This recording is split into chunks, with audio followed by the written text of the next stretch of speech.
오빠 베란다에 자전거 요즘에 왜 안 타?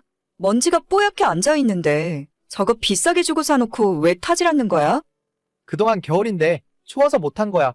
밖에 외출하는 것도 부담이니까 못 나가고 있었는데 이제 날도 거의 다 풀렸으니까 다음 주부터 나가서 탈까 싶어.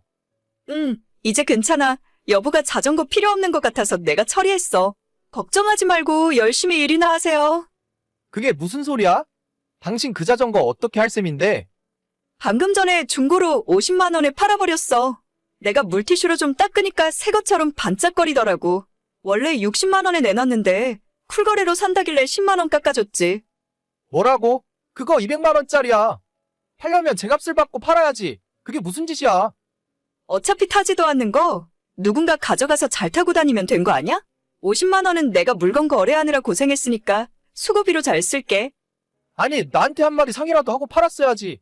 진짜 너무하는 거 아니야? 그러게 타지도 않을 자전거는 뭐하러 그렇게 비싼 걸 샀어?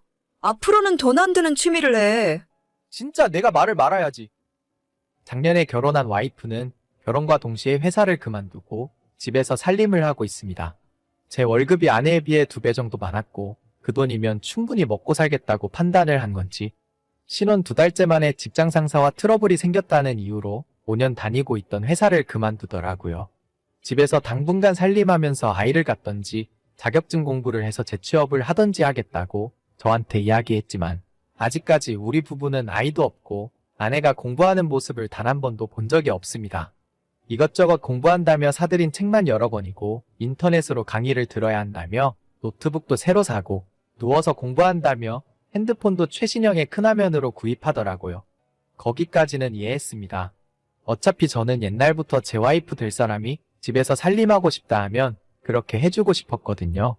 아직까지 능력이 부족해서 돈을 엄청 많이 벌어오진 못하지만 그래도 아이 없이 2사람 먹고 사는 데는 큰 지장 없을 정도는 되니까 아내에게 굳이 빨리 나가서 돈 벌어오라고 닥달하고 싶지는 않았어요. 오히려 제가 20대 초반부터 대학과 직장 때문에 집을 나와 자취를 하며 살았기 때문에 아내가 집에 있어주고 살림을 해주는 것이 더 좋다고 생각했습니다. 하지만 직장을 다니지 않고 집에 있는다고 해서 그게 제 와이프가 살림을 맡아서 하겠다는 소리는 아니더라고요. 여보, 오늘 퇴근하다가 집 앞에 사거리에 있는 떡볶이랑 튀김 좀 사다 주세요. 오늘 저녁에 떡볶이 먹자. 떡볶이 이틀 전에도 먹었잖아. 오늘은 그냥 집에서 간단하게 먹으면 안 돼? 밥이랑 냉장고에 엄마가 가져다 준 반찬이랑 해서 국만 하나 당신이 끓여놓으면 안 되나? 아니, 나 오늘 떡볶이 먹고 싶다고. 어머님이 가져다 준 반찬. 맛이 없어 먹기 싫어. 그리고 국은 무슨 놈의 국이야. 떡볶이 살 때 오뎅 국물 좀 넉넉하게 달라고 하면 되잖아. 아니 여보, 나 떡볶이 먹으면 속 쓰려서 그래. 그러면 당신만 떡볶이 먹고 나는 반찬이랑 밥 먹을게. 됐어? 나도 그럼 안 먹을래? 괜히 사다 주기 싫으니까 속 쓰리다는 핑계 대는 것 좀 봐. 아니야, 내가 퇴근하다가 떡볶이 사갈게. 진짜? 알겠어, 여보. 오늘 딴 데 들르지 말고 빨리 집에 들어와. 이따 음식물 쓰레기도 버려야 한단 말이야. 그래, 알겠어. 정신을 차려보니 아내는 집에서 뭐 하는 사람인지 도무지 모르겠더라고요. 청소는 집안이 돼지우리가 될 정도로 손도 안 대고 있었고 너무 답답해서 제가 청소기를 돌려야 그나마 좀 치우는 척이라도 하는 수준입니다. 자기는 집안에 쓰레기가 굴러다니고 엉망진창이 되어도 뭐가 더러운지 도무지 모르겠대요. 일주일에 한두 번 청소기 돌리면서 억지로라도 청소를 하는 제가 오히려 결벽증에 걸린 거 아니냐고 할 정도입니다. 아마 그마저도 제가 안 하면 결혼하고 지금까지 저희 아내는 청소기, 물걸레질을 단 한 번도 안 하고 살았을지도 모르겠네요. 화장실 청소도 주말에 제가 하는 편이고 아침엔 제가 출근할 때까지 아내가 자고 있기 때문에 아침밥도 기대하기 어렵습니다. 낮에 회사에서 점심 먹고 저녁은 아까 보셨다시피 퇴근하는 저한테 음식을 포장해달라고 해요. 저희 엄마가 종종 반찬을 만들어서 가져다 주시는데 아내는 보통 낮에 집에서 라면을 끓여 먹기 때문에 반찬도 거의 손을 대질 않습니다. 자기가 안 먹어서 그런 건지 음식은 거의 할 줄도 모르고 배워서 할 생각도 없어요. 오히려 10여 년간의 자취 생활로 인해서 제가 대충 뚝딱거려서 만드는 음식이 아내가 한 음식들보다 더 맛이 있을 정도입니다. 자격증 공부를 하는 것도 아니고 그렇다고 집안 살림을 하는 것도 아닌데 저희 아내는 하루 종일 집에서 뭘 하고 있는지 저도 그게 궁금할 지경이에요. 너무 걱정스런 마음에 아내를 붙들어 앉혀놓고 진지하게 뭘 하고 싶은지 물어보면 자기한테 나가서 돈 벌어오라고 압박하는 거냐면서 펑펑 울어버리기 일쑤입니다. 이런 와이프에게 제가 더 이상 무슨 소리를 하겠어요? 결혼 생활이 원래 이런 건가 생각하면서 살고 있었는데 요즘 들어서 아내가 이상하게도 자꾸 제 물건을 중고로 팔아치우기 시작했습니다. 여보, 아침에 출근하려고 보니까 내 감색 넥타이가 하나 사라졌던데 그거 혹시 당신이 알고 있어? 그거 명품이더라? 당신한테 명품 넥타이가 뭐가 필요해? 중고로 팔아서 살림에 보탰으니까 그렇게 알아. 내가 나중에 인터넷으로 비슷한 넥타이 2개 더 사줄게.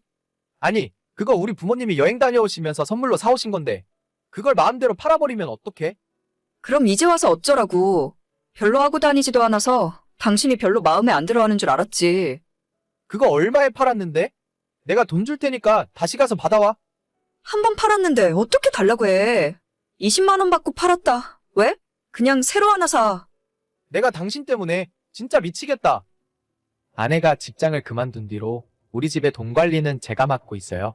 생활비는 넉넉하게 주는 편이고 모자라면 언제든 이야기하면 더 주겠다고 했습니다. 근데 저희 집안 상황을 보셔서 알다시피 아내는 장을 봐서 음식을 만드는 일도 없고 청소도 안 하고 집 꾸미는 것에 관심도 없어서 도무지 제가 주는 생활비를 어디에 쓰는지 모르겠습니다.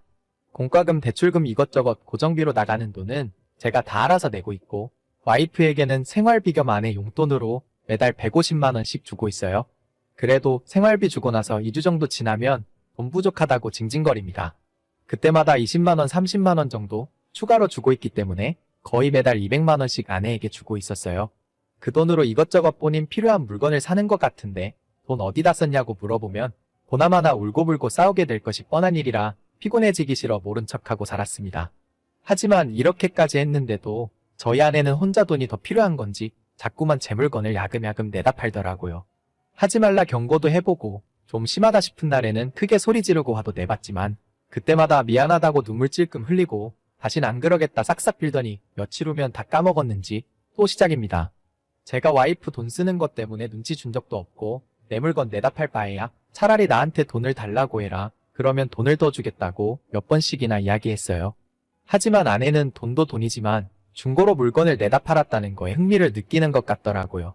제 물건뿐 아니라 집안에 있는 오만 잡동사니들을 전부 중고장터에 내다 팔아버리고는 자기가 쓸모없는 물건들도 돈을 만들어 왔다면서 뿌듯해했습니다.